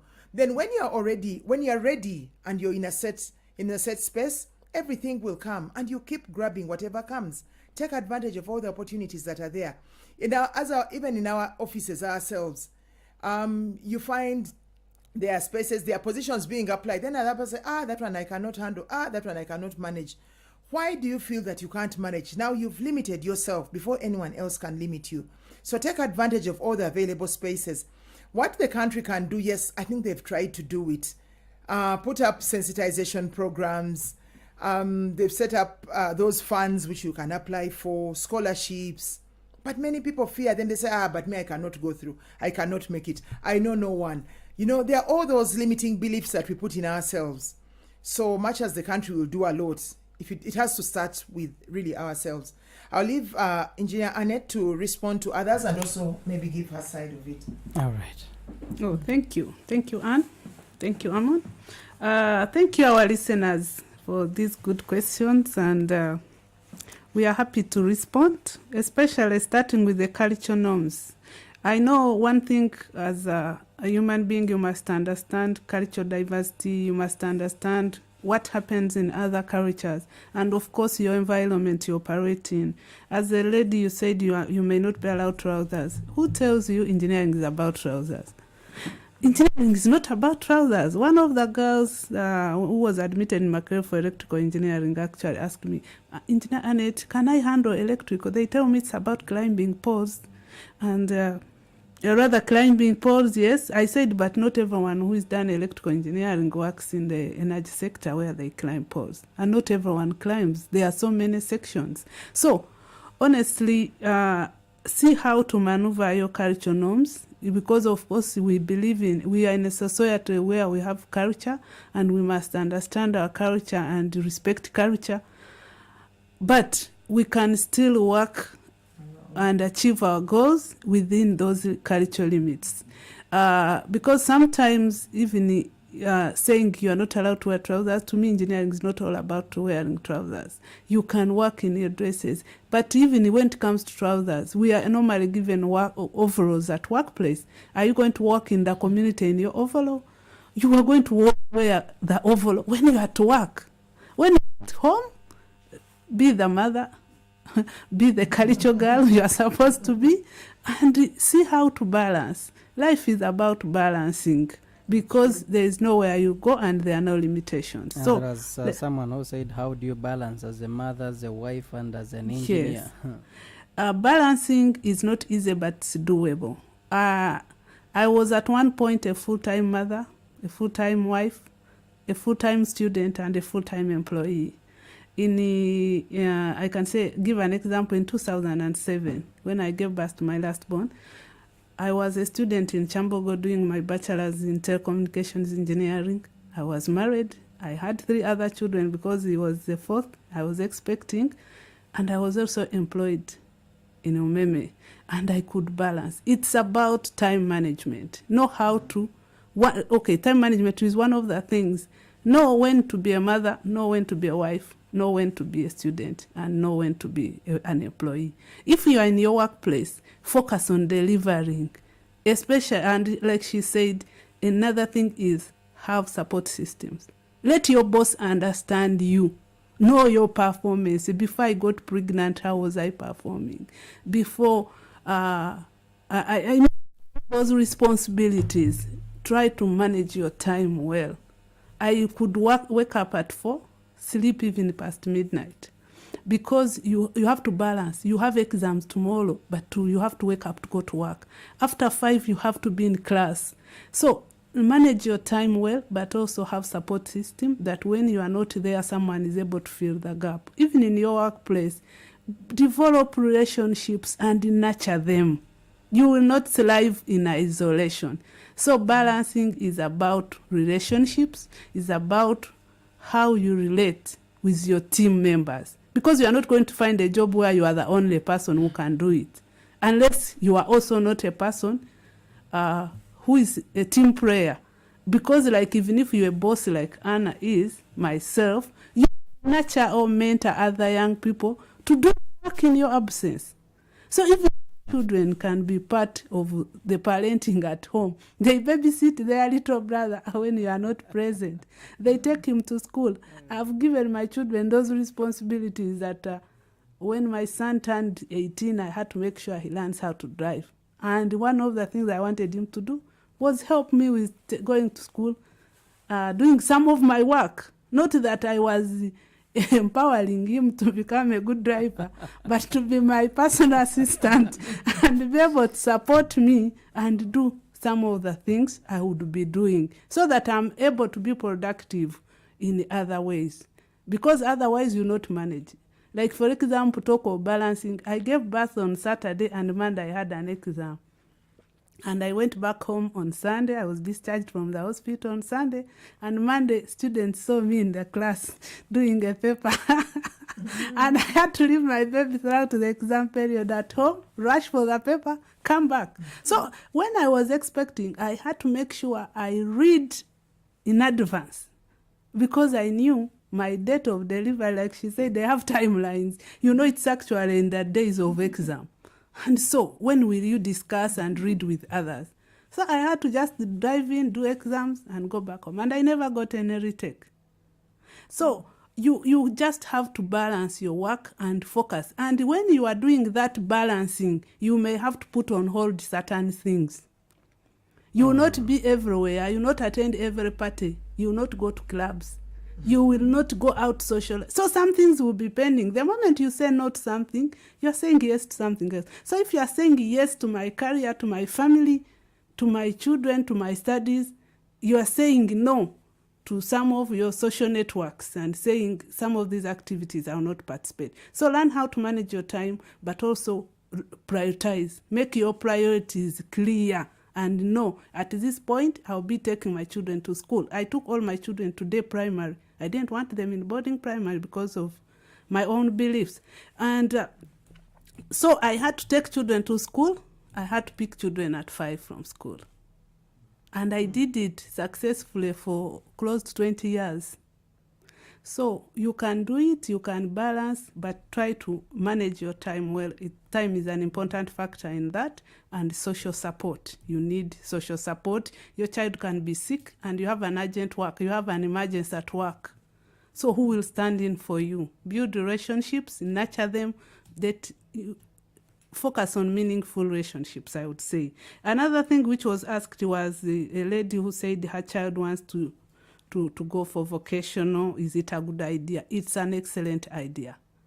To me, one thing I believe in, it's about engineering is about skills. When someone goes through vocational system, they are more skilled than when you jump into the university straight away. I've seen that myself, and I've seen very many who have gone through vocational being successful.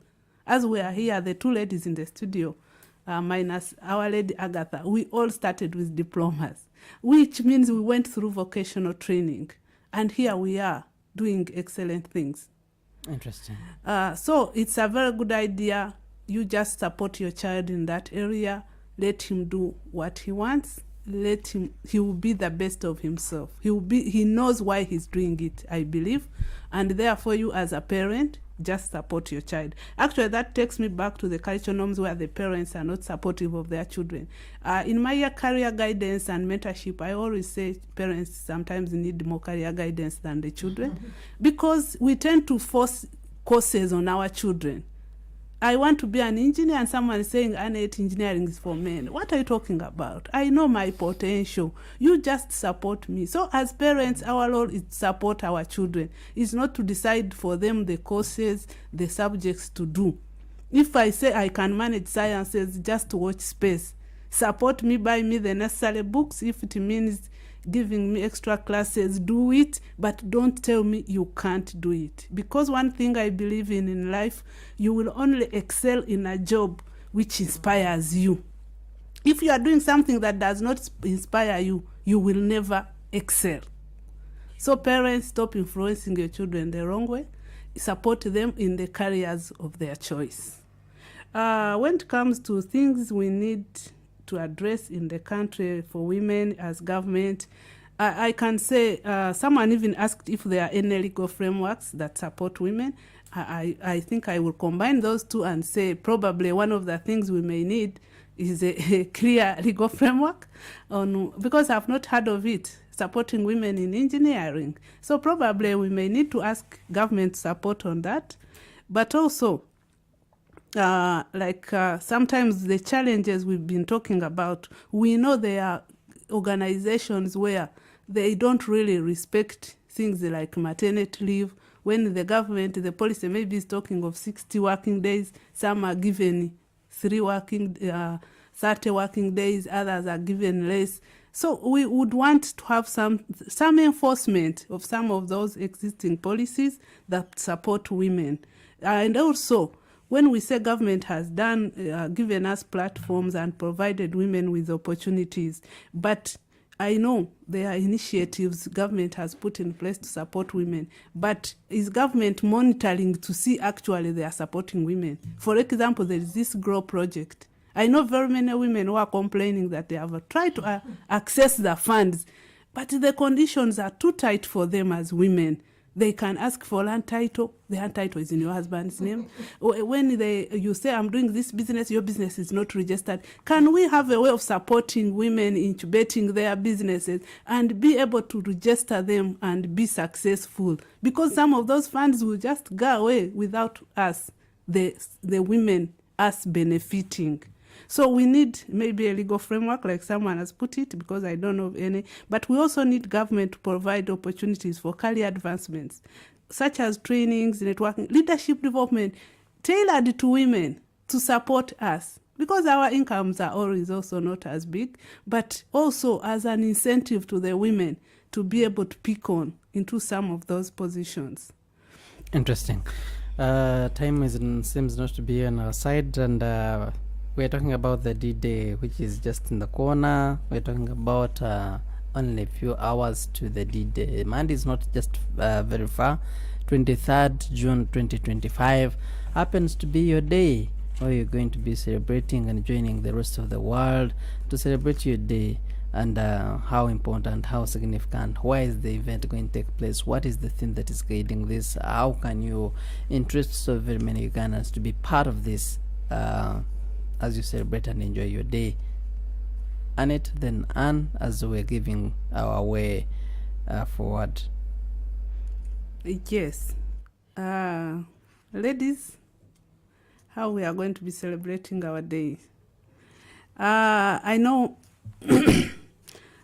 internationally or nationally we don't have any event that taking place somewhere, but as ladies in engineering, we have a platform where we normally interact with, and we are planning to have a high tea somewhere in Kampala. We shall be communicating more details, but on Monday, just get ready. The communication will be coming through.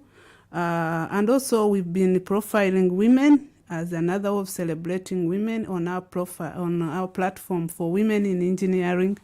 And if you are not part of us, you need to be part of us. You need to join that networking group, because at the end of the day, you need to interact with people of the like, the like minds, people who can shape you.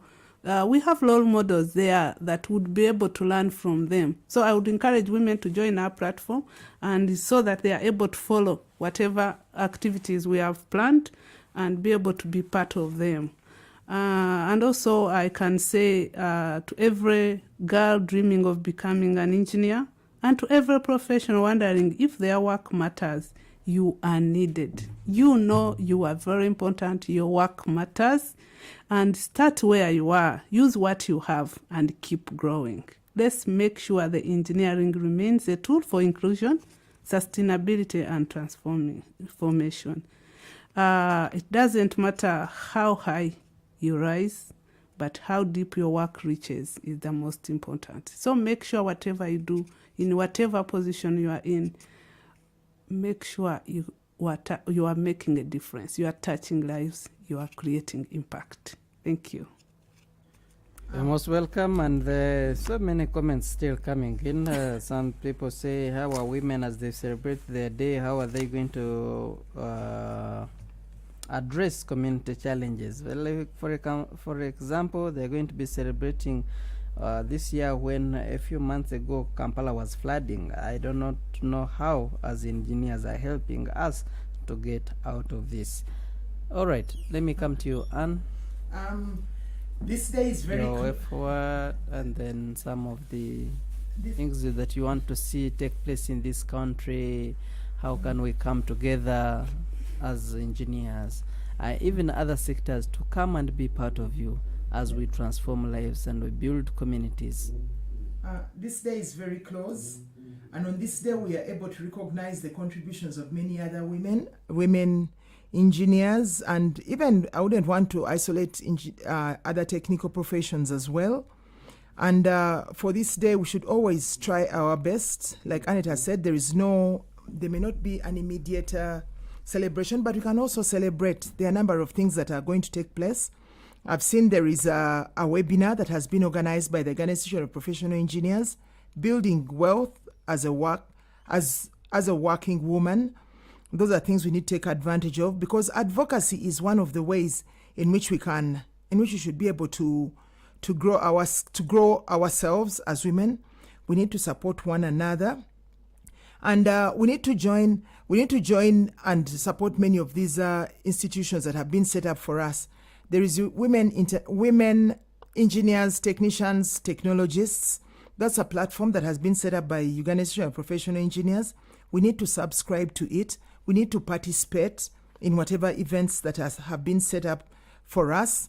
And then also as our institution as UIPE, we always try to look into the problems that are being faced by our country. And then we can only provide an advocacy space for advocacy, space to discuss the problems, and then also grow the engineers so the engineers can now go out into the society and support in their various locations. One of the key things that is really being promoted by UIPE is integrity. As engineers, as ladies, let's not compromise who we are. That is what will make our impact felt within society. Because some of these things happen, I don't really want to say it's because of the way we do things. Yes, several times it's because of the way we do things, because if we used to do them the right way, some of those things like the flooding that you're talking about would not happen, because there are monitoring sessions, there's supposed to be maintenance, probably maybe some of it is not being done the right way. So we really need to do our jobs, perform our roles like we're expected. A lot is expected from us by society, so we need to really perform what we're supposed to do.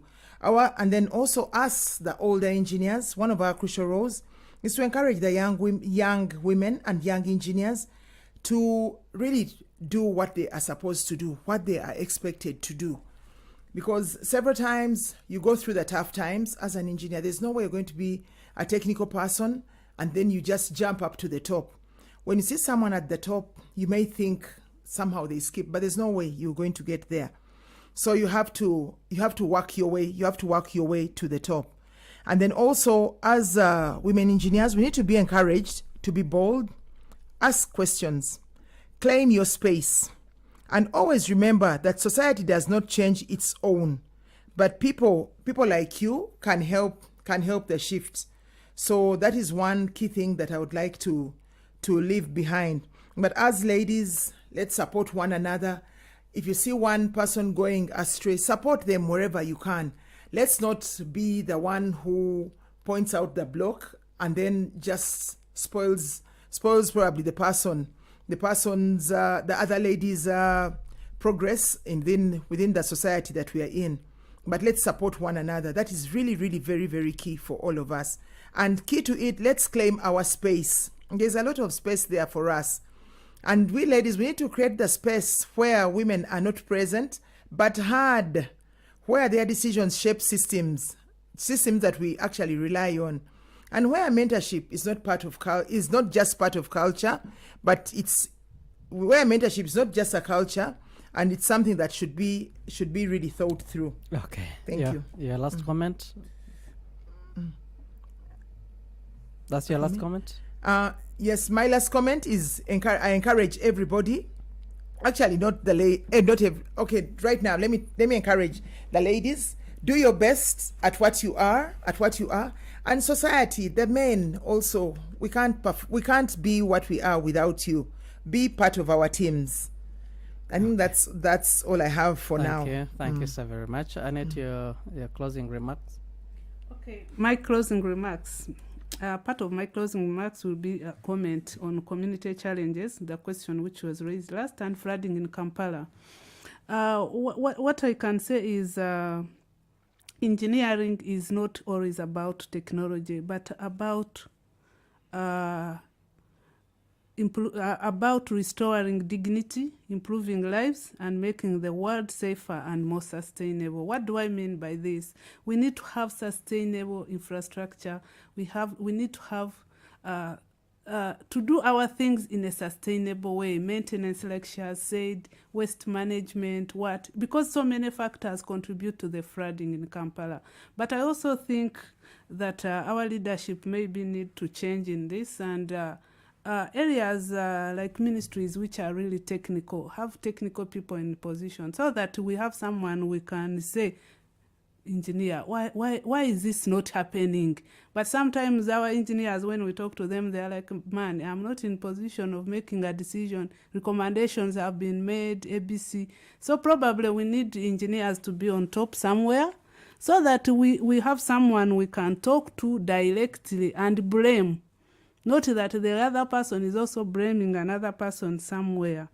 Therefore, as I conclude, I want to say every girl who is listening to me at this time, you know your career can start small.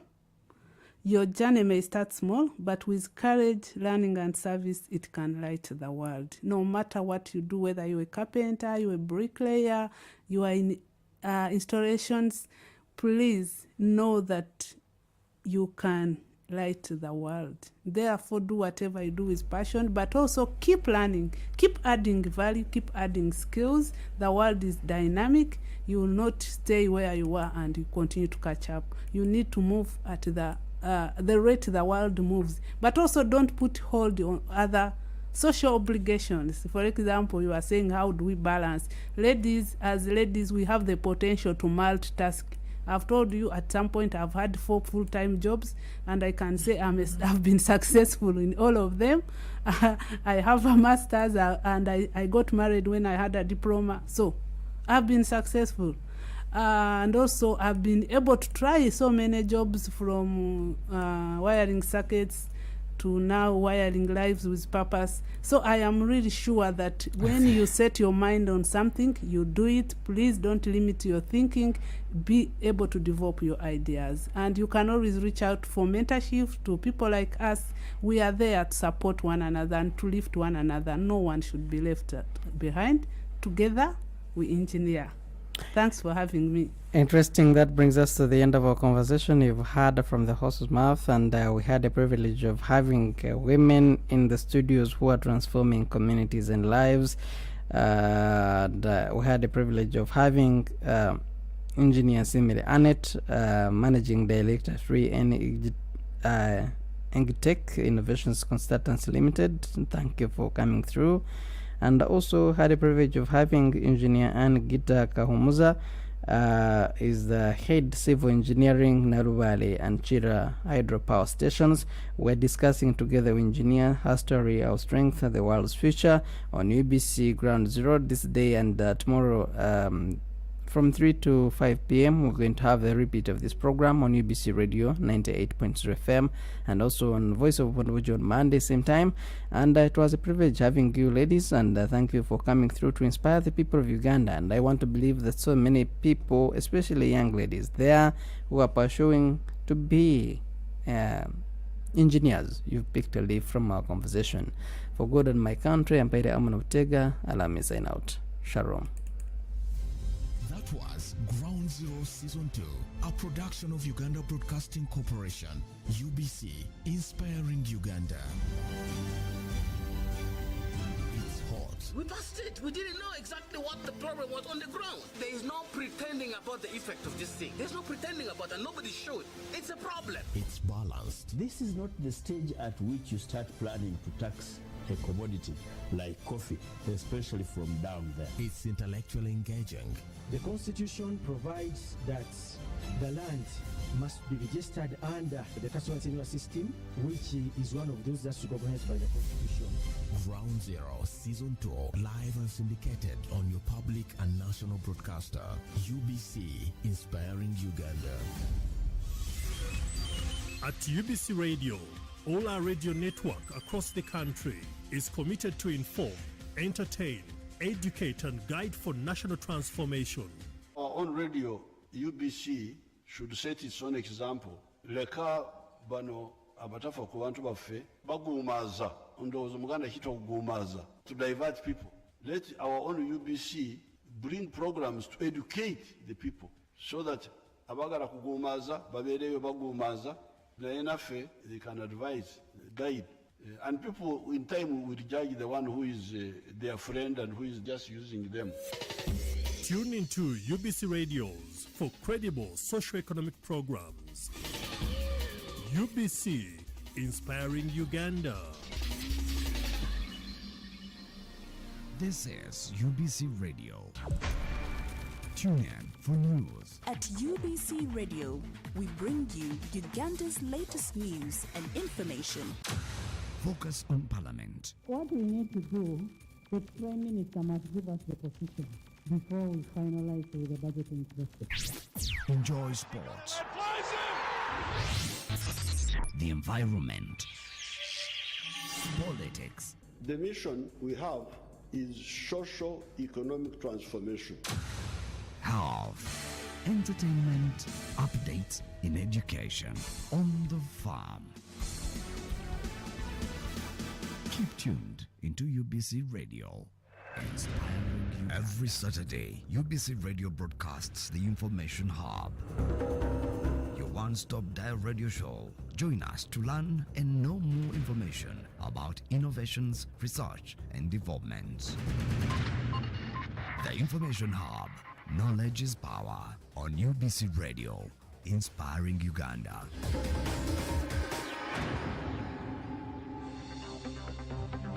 UBC Radio brings to you the Timeline Radio Show, the space for civic and political rights for Ugandans. Tune in every Monday night at 10:15 p.m. to know your obligation in society as a citizen. UBC Radio, inspiring Uganda.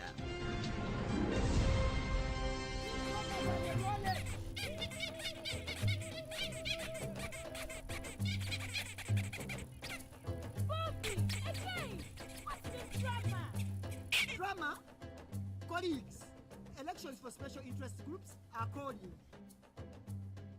SIGs, elections, youth, PWDs, elderly. It's time to vote for our leaders, June through August.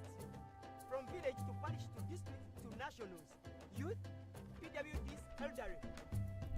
It's time, go vote your leaders. No!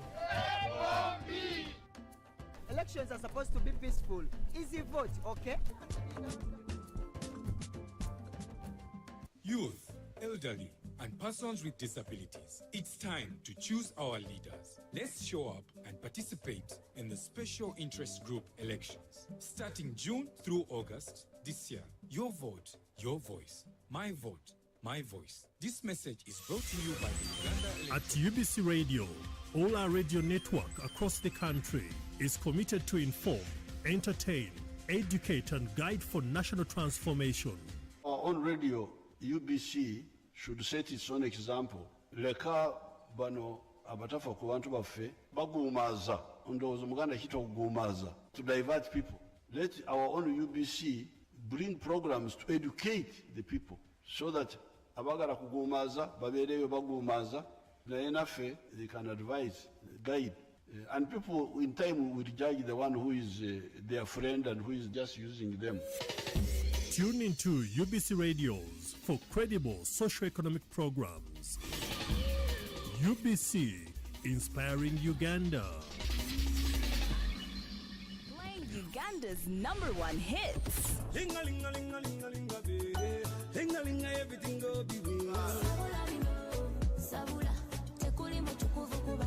Keeping it home-based.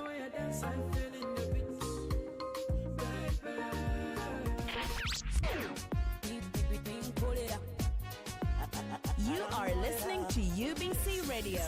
Independent sound. UBC has 11 sister radio stations spread throughout the country to educate, inform, and entertain. Tune in to UBC Radio FM 98, your national radio station, Magic 100, where sports and music is our life. 87.5 Star FM in Uganda, 97.4 UBC West covering Western Uganda, 102 Mega FM in Gulu, 97 FM Butebo Radio in Eastern Uganda, 107.0 Buduri FM, 100.5 Ngea FM in Kasese, 98.0 West Nile FM in Arua, Total Ray Radio FM 90 in Karamoja, and 93.0 Voice of Mundbujo. Now you're covered in your local language. UBC Radios, inspiring Uganda. Are you a Ugandan of 18 years of age and above? The General Election 2025-26 is your opportunity to choose your local and national leaders and representatives. Be ready and equipped to effectively choose the leaders you want for a better future. If you don't vote, other people will choose for you the people to lead and represent you. UBC, inspiring Uganda. This is UBC Radio. Tune in for news. At UBC Radio, we bring you Uganda's latest news and information. Focus on Parliament. What we need to do, the Prime Minister must give us the position before we finalize with the budgeting process. Enjoy sports. The environment. Politics. The mission we have is socio-economic transformation. Health. Entertainment.